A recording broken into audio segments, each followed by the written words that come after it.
I was recently asked about our tree collard and how you should properly care for all different varieties of tree collards, no matter it's the Moret, purple, jolly, uh, big blue, or your own species of tree collard that you have created.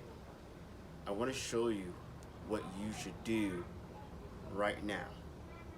Watch this. So one of the ways of having a healthy tree collar is feeding it, okay, the right nutrients. One of the things you want to do is give it calcium, especially if it's mature enough to handle it at a young age. So we grew our tree collar from seed. It's the Moret tree collar. Okay, we only have one variety as of right now.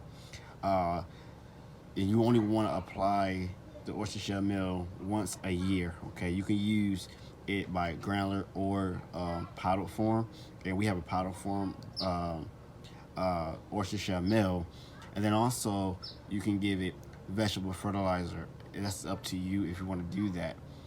If you don't want to use the vegetable fertilizer, whether it's granular or powder, every couple of months, especially if it's in a container, you can always use earthworm castings. Earthworm castings is like a is the black gold.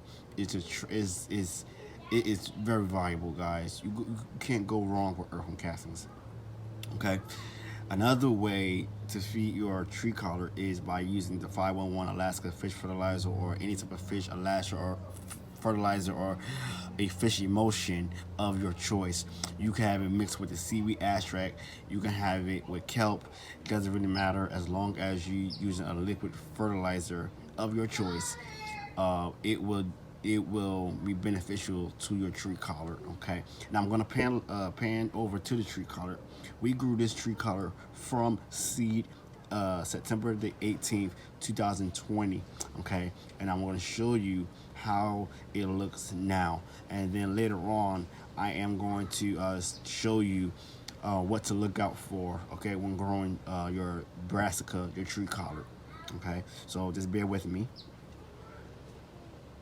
All right, guys. So for demonstration purposes, I added all the ingredients you saw in front of you, and what I'm going to do is mix it in. I'm gonna get my gloves on. But one thing I do want to tell you all is that we did add the oyster shell meal because I wanted you guys to understand this is the way you should do it when you first plant, or after it has been a year.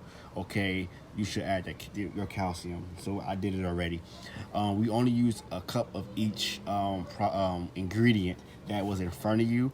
We did not use a lot. But if when it comes to earthworm castings, that black stuff you see on top, you could use as how much as you want.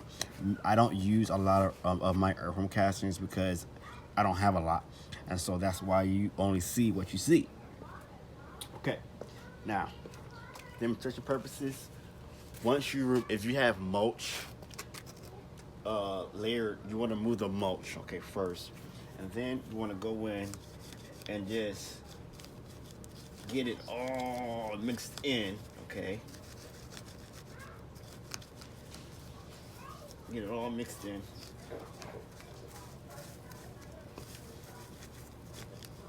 Okay, and it's all right because if it's getting in other areas, that's okay. And what I'm gonna do after I soak this all up here, after I get it all mixed, I'm going to basically add some more earthworm castings. So now that's done, let me show you what to look out for when growing a tree collard. Okay. So before we get into the disease and pests, I want to mention something to you. Location is key.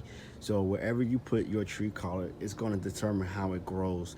Our tree collar doesn't like a lot of full sun, but because of our location, the property we're on right now, the sun is directly on the tree collar. Just as you see the artichoke here, how it is withered down. This happened earlier today, so what we did was we put the shade cloth on top, and now it's looking gorgeous, and it's happy now. unlike the other one that you see over there that we just transplanted. Okay, that was going to take some time to get back to its original state. All right, but this is what you want to look out for. Remember, not all location is key. If I can say that, location is key. All right. Now we're going to talk about pest. Okay, pest is with brassicas. We know about the cabbage worm, or sometimes you will hear people say cabbage caterpillar. The cabbage caterpillar will be usually in back of the leaf, and you will see it, camouflaging itself. And sometimes you can see like right there a little green yellowish dot. That could be a cabbage larvae. I'm not sure, but it looked like it. And then the gray little specks you see, right here, and then right there, over here, is aphids. Now aphids do come in different colors, like grayish white. Sometimes you'll see a little black or brown spots. Those are aphids as well, or their poop. And sometimes they come in like a yellowish green color, like the cabbage worm. So always be careful. Even spider mites will try to come in and attack. You never know. Just be careful. And the way you can defeat that is by using 100% neem oil, cold pressed neem oil. Another way is using just water. Okay, if you want to be 100% organic, and then you can also use a horticulture oil spray or dilute it yourself by using 1 tablespoon of the product to 1 gallon, a 1 gallon container or your sprayer that you're using to spray down the leaves. If you're going to do a foliar spray with that method, you want to wet the leaves first and then use the application. And if you don't understand it, just I would say read the back of the label of the product you're using. All right, but this is the tree collar, and now what we're going to do is we're going to go ahead and I'm going to water it in, and I'm going to show you how I use my fish fertilizer to fertilize our tree collar. Okay, now that you see us watering in our tree collar because it's thirsty, we have not given any water for almost a week now, so it needs some help. Even our artichoke does too, as you see, because the sun has really caused some weathering. We're going to go ahead and give it the fish fertilizer application. Let me just move this out the way. All right. And now we're going to take my pitcher, 1 gallon pitcher here, and add my fish fertilizer to this container. Now make sure you don't get on your hands because it stinks.